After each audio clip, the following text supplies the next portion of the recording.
This is a recast of Daniel Haqiqatjou's 4,100-word piece, Afghan Girls Are Banned from School, The Muslim Skeptic from the Muslim Skeptic. This article examines Western media's depiction of Taliban-run madrasas in Afghanistan and critiques the West's hypocrisy in its approach to education and women's rights. Let's listen in. The article is about Afghanistan and the Western propaganda against it. It talks about how the U.S. government has been pushing a narrative that the Afghan government hates women and prevents them from going to school. But the truth is, they're not actually preventing women from getting an education. Right. The Taliban has allowed girls of all ages to get a religious education at madrasas in Afghanistan. But the Western outlets don't like that. They want them to get a modern, secular education instead. Exactly. It's interesting how the U.S. Congress funds outlets like Radio Liberty, which are known to be U.S. propaganda outlets. Yes, and even the article itself is written by a Western propagandist. They're so desperate to push their narrative that they don't even care if it's true or not. Right. But the point is, girls can still get an education in Taliban-controlled Afghanistan. It's just not the kind of education the U.S. or the UN wants them to get. And not only that, but they don't even want countries to have control over their own educational systems and curriculums. If a country decides to make its educational system Islamic and purge un-Islamic or anti-Islamic content from it, the U.S. will launch a massive media campaign to portray them as evil, misogynistic regimes. It's really hypocritical, because when we found out how Israel is modifying Islamic educational curriculums in several Arab countries and implanting pro-LGBT, anti-Taliban, pro-Zionist material with the permission of those Arab governments, all of a sudden everybody was awk with it. Exactly. And then when the Taliban said that modern education isn't compulsory for women and that they should get the correct knowledge of religion for themselves and their families, all of a sudden that was seen as self-destructive.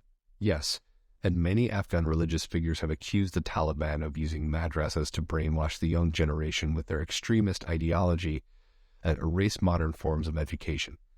But what these people don't realize is that none of these sectors require a Western secular education. For example, religious police officers who can enforce Islamic modesty standards do not need a Western secular education to do that. Right, and educating people in Islam is important too.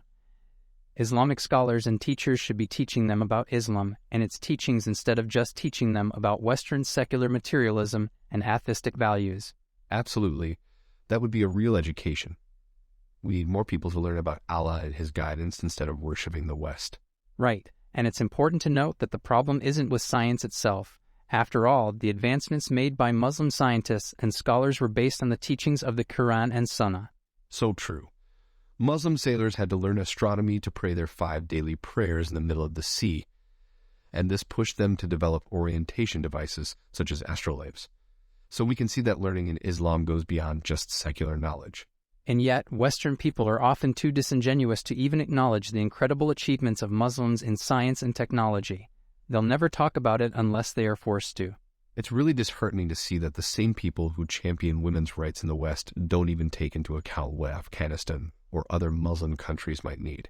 Exactly. And their argument that banning modern secular education for women is wrong is laughable. It's not like they are forcing people not to pursue education. They are reserving a number of seats for girls based on merit, and also based on the number of female doctors that may be needed in a society. Yes, and it's not like they're saying girls cannot pursue education beyond high school. It's simply about protecting them from having to spend time in a coeducational environment where it's known how common it is for girls to become sexually active and have boyfriends before they reach the age of 18. Exactly. It makes sense that the Taliban may want to protect their women from becoming barren, purple-haired, tatted creatures with OnlyFans careers, as the article put it. That's a great point to end on.